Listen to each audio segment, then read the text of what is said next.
기도하시겠습니다. 하나님 아버지, 우리에게 영생을 주시고 영생의 소망을 따라 날마다 주의 말씀 안에 살아가게 하여 주시니 참으로 감사합니다.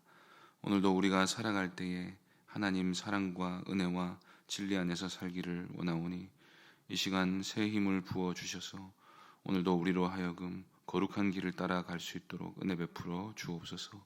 주 예수 그리스도의 이름으로 기도하옵나이다. 아멘. 찬송가 419장입니다. 419장입니다.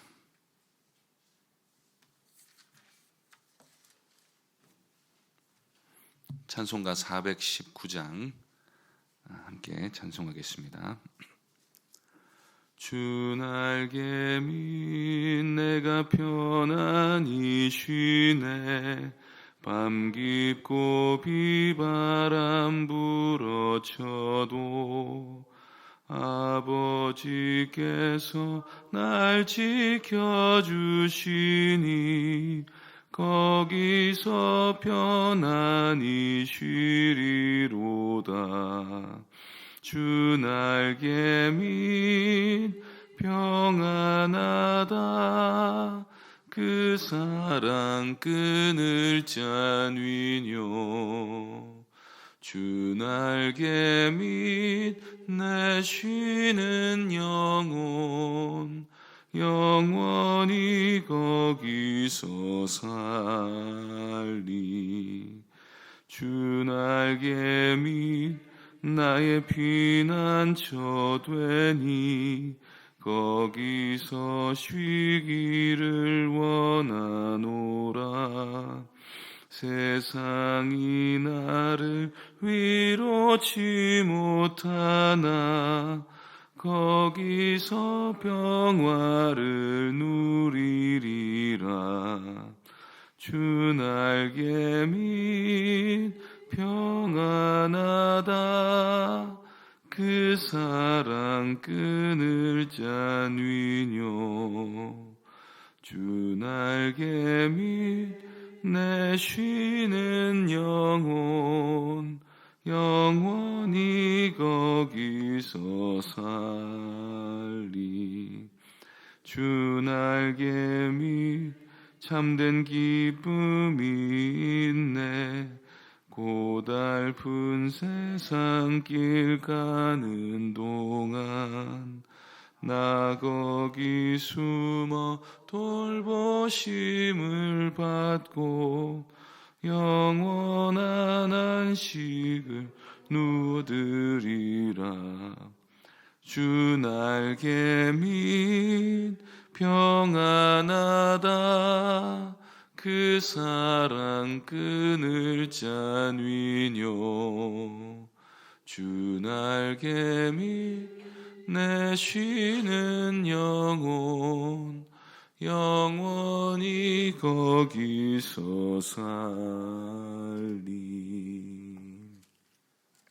하나님 말씀은 요한복음 8장 1절부터 11절까지입니다.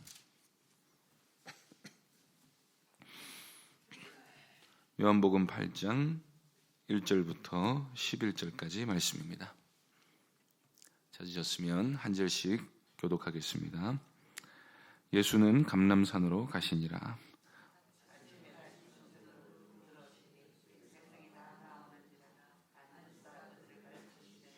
서기관들과 바리새인들이 음행 중에 잡힌 여자를 끌고 와서 가운데 세우고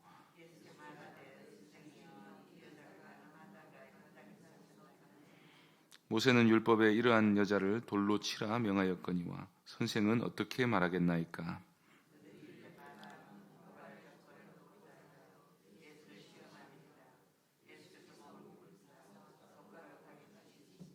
그들이 묻기를 맞이 아니하는지라. 이에 일어나 이르시되 너희 중에 죄 없는 자가 먼저 돌로 치라 하시고 그들이 이 말씀을 듣고 양심의 가책을 느껴 어른들로 시작하여 젊은이까지 하나씩 하나씩 나가고 오직 예수와 그 가운데 섰는 여자만 남았더라.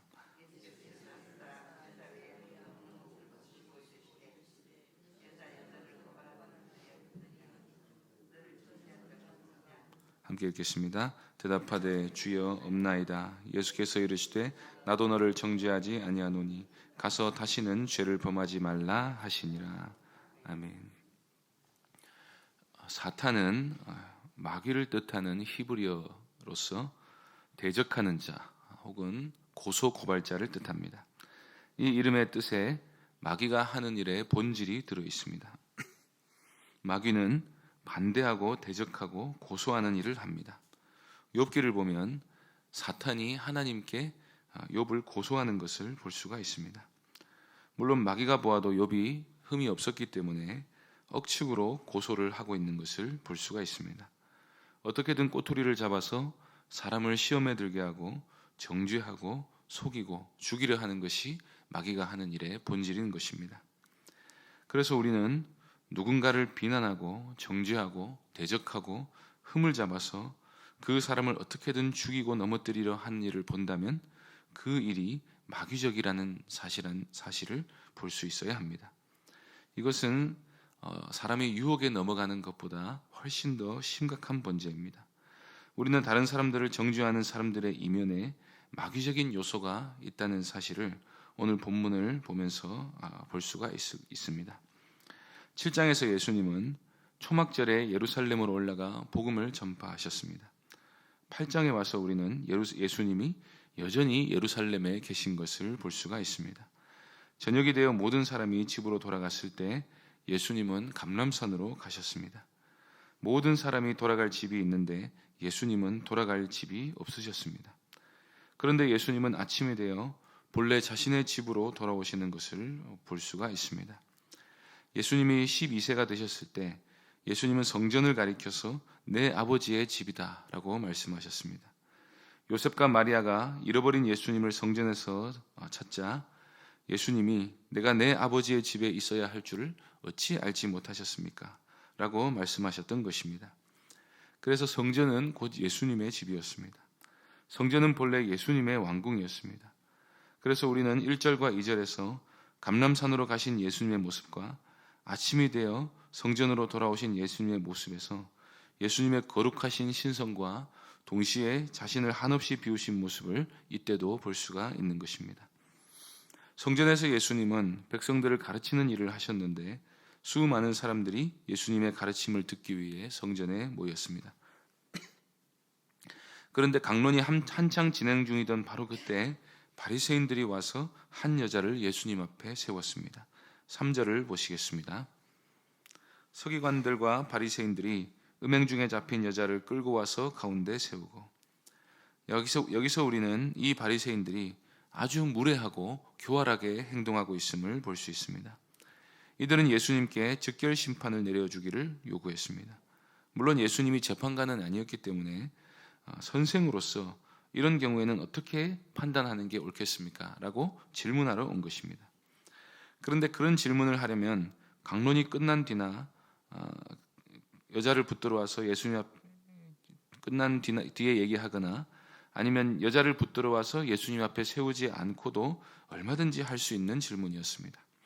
그런데 바리새인들이 강론이 한창 진행 중에 있을 때 난입한 것은 수많은 사람들 앞에서 예수님을 책잡고 평판을 깎아내리려고 했던 것입니다. 그래서 이 바리새인들은 궁금해서 물으러 온 사람들이 아닙니다. 4절에서 6절을 보시겠습니다. 예수께 말하되 선생이여 이 여자가 간음하다가 현장에서 잡혔나이다. 모세는 율법에 이러한 여자를 돌로 치라 명하였거니와 선생은 어떻게 말하겠나이까? 그들이 이렇게 말하면 고발할 조건을 얻고자 하여 예수를 시험함이르라. 예수께서 몸을 굽히사 손가락으로 땅에 쓰시니 모세가 율법에 간음한 자를 돌로 치라고 명했다면 그 율법대로 행하면 될 일입니다. 그런데 뭐하러 물으러 온 것입니까? 그것은 요한이 말하기를 바리새인들이 예수님을 고발하기 위해서 예수님을 시험한 거라고 말하고 있습니다. 이들은 아주 간사하고 교활한 자들입니다. 이 사람들이 평소에 자랑하던 것처럼 율법을 진정으로 지키려고 했던 자들이었다면 여자와 함께 남자도 붙들어 왔어야 할 것입니다. 왜냐하면 그들 입으로 이 여자가 현장에서 붙잡혀 왔다고 말하고 있기 때문입니다. 그래서 이들이 여자를 잡아온 것은 율법에 대한 열심 때문이 아니라 예수님을 넘어뜨리기 위한 도구로 가늠한 여인 하나를 잡아온 것일 뿐이었습니다. 이것이 얼마나 사악한 생각입니까? 정의를 추구하기 때문도 아니고 죄를 미워하기 때문도 아니고 가늠한 여자가 죽임을 당하는 것은 어차피 당연한 일이니 예수를 넘어뜨리기 위해 율법을 이용하고 여자도 도구로 이용하려 하는 태도가 간음죄보다 더 가증하고 사악한 죄가 아니겠습니까? 이들은 만일 예수님이 율법에 돌로 치라고 했으니 죽여야 한다고 말씀했다면 그러면 당신은 왜 평소에 세리와 창녀들과 함께 어울리냐고 조롱하고 비난했을 것입니다. 반대로 예수님이 원수도 사랑하는 마음으로 용서해 주어야 한다고 말씀했다면 예수님을 율법을 어긴 자로 즉시로 참수했을 것입니다. 그리고 예수라는 인간이 세상에 간음이나 관용하여 문란을 조장하는 사상을 전파한다고 함부로 흑색선전을 했을 것입니다. 그래서 선악을 판단할 때 항상 중요한 것은 행동의 동기와 의도입니다. 이들은 시종일관 불의하게 행동하고 있습니다. 그런데 마치 율법이 자신들의 편이라도 되는 것처럼 율법을 이용해서 예수님을 넘어뜨리려고 하고 있습니다. 이런 것이 바로 마귀적이라는 것입니다. 마귀도 자기가 범죄한 악의 축이라는 사실을 압니다. 그럼에도 마귀는 누군가를 참수하고 넘어뜨리고 죽이기 위해 말씀을 사용합니다. 마귀의 참수의 근거가 항상 율법이라는 것입니다. 그래서 야고보는 우리가 형제를 판단하고 비방하는 일을 하면 그것은 우리가 율법을 판단하고 율법을 비방하는 일을 하는 것이라고 말합니다. 왜냐하면 누군가를 비난하고 정죄할 때 우리는 사실 자기가 선악의 기준이 되어 남을 정죄하고 있는 것이기 때문입니다. 그러면 우리는 율법에 비추어 자신을 판단하는 자가 아니라 우리가 율법을 만들어 재판하는 하나님의 자리에 앉아 있는 셈인 것입니다. 때문에 자신이 율법을 가지고 남을 판단한다, 자기가 옳기 때문에 남을 정죄할 수 있다고 믿는 사람은 사실 자기가 하나님이 되어 하나님의 자리에 앉고 있는 것입니다. 우리가 누군가를 판단할 때 율법에 비추어 자신을 바라보는 대신에 율법을 가지고 남을 비난하는 일을 하고 있으면 그 동기와 의도가 정말로 정의를 추구하고 진리를 사랑해서 그런 것인지 아니면 스스로 자신이 쌓아놓은 율법의 한 조항을 자신에게 소극적으로 적용하여 다른 사람 위에 군림하고 짓밟고 그를 무너뜨리고 죽이려고 하는 것인지를 깊이 생각해 보아야 합니다. 만일 우리가 율법을 준행하려는 사람이 아니라 율법을 단지 다른 사람들을 정죄하고 비난하려는 판단 기준으로만 삼는 사람들이라면 우리는 순간적인 유혹에 이끌려 간음하거나 도둑질하는 사람보다 훨씬 더 악독한 마귀적인 상태에 빠져 있는 것임을 반드시 기억해야 하는 것입니다. 그 누구보다 윤리적이고 누구보다 성경 많이 알고 누구보다 사리 분별력이 뛰어나다고 자부하는 사람이 그 뛰어난 실력을 가지고 사람들을 살리고 세우려는 일을 하기보다 짓밟고 죽이고 남들 위해 서려는 일을 한다면 그것은 죄의 기만에 속아 넘어가 철저하게 마귀의 편에 서 있게 되는 무서운 일을 하고 있는 것입니다. 그런 가증하고 사악한 그들의 본래 모습을 예수님은 너무나 잘 아셨기 때문에 아마도 예수님은 바리새인들을 향한 진노가 속에서 불붙듯이 올라오셨을 것입니다. 한마디로 그들의 말은 들을 가치도 없는 것이었습니다. 율법에 간음한 자를 돌로 치라 했다는 말이 무가치하다는 뜻은 아닙니다. 바리새인들의 행동의 전반적인 동기와 의도와 또 율법을 그릇되게 사용하는 그들의 더러운 속내가 예수님께는 다 보였기 때문입니다.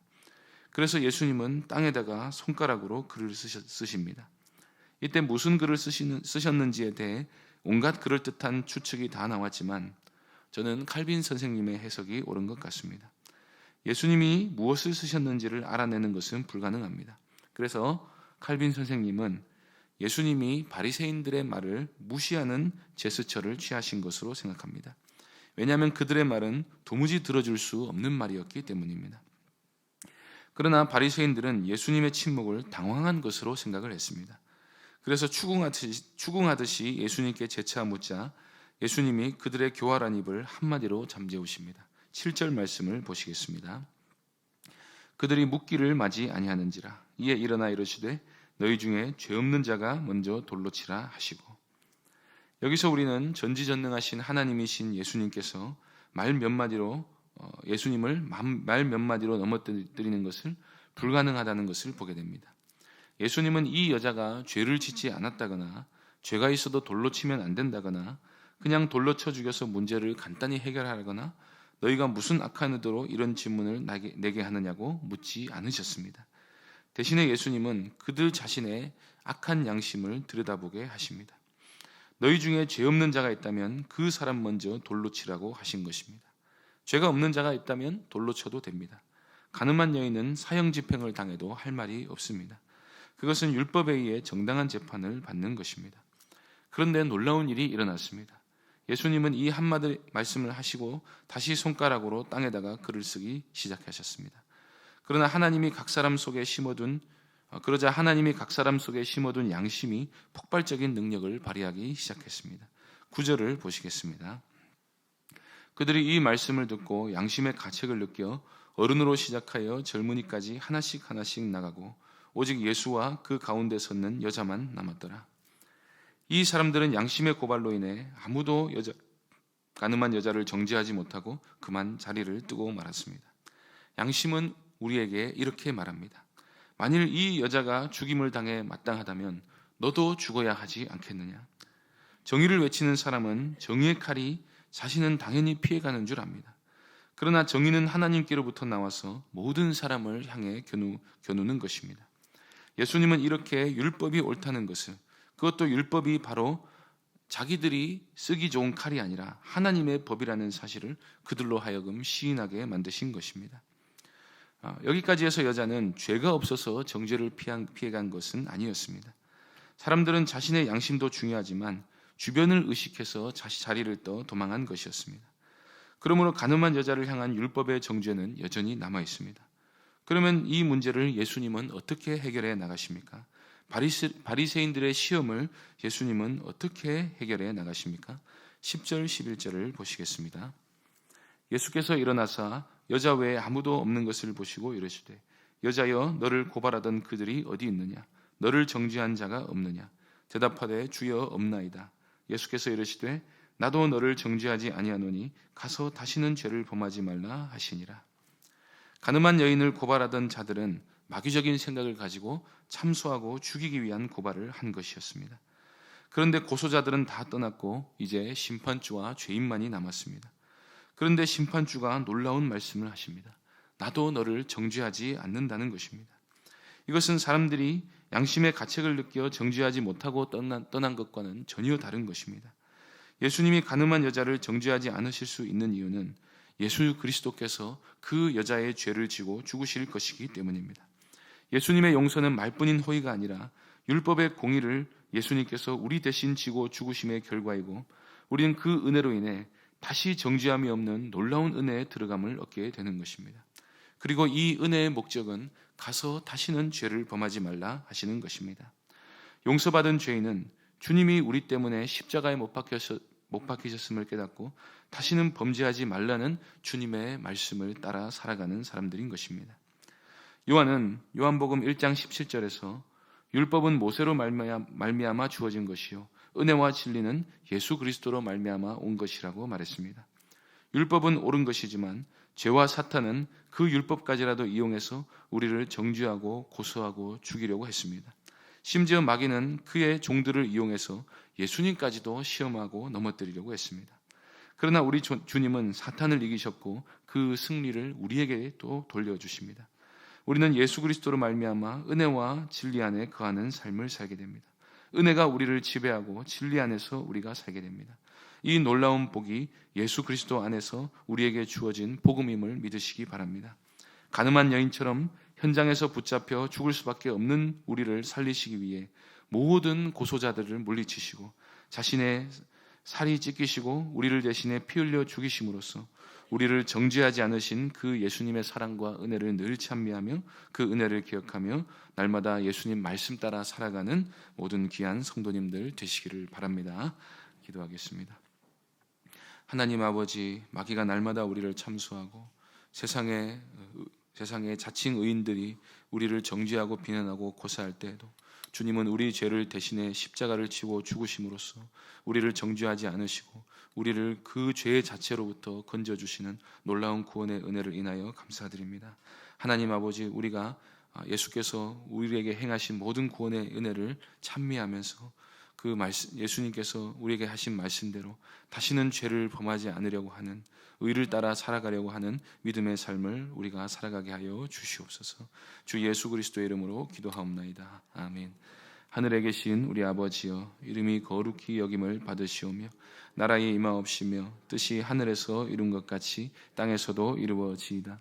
오늘날 우리에게 일용할 양식을 주옵시고 우리가 우리에게 죄 지은 자를 사하여 준 것 같이 우리 죄를 사하여 주옵시고 우리를 시험에 들게 하지 마옵시고 다만 악에서 구하옵소서. 대개 나라와 권세와 영광이 아버지께 영원히 있사옵나이다. 아멘. 이 시간 말씀을 기억하며 기도하시고 주일학교 겨울 사역을 위해서 기도해 주시고 병중의 성도들 위해서 기도하시고 개인적으로 기도하시기 바랍니다.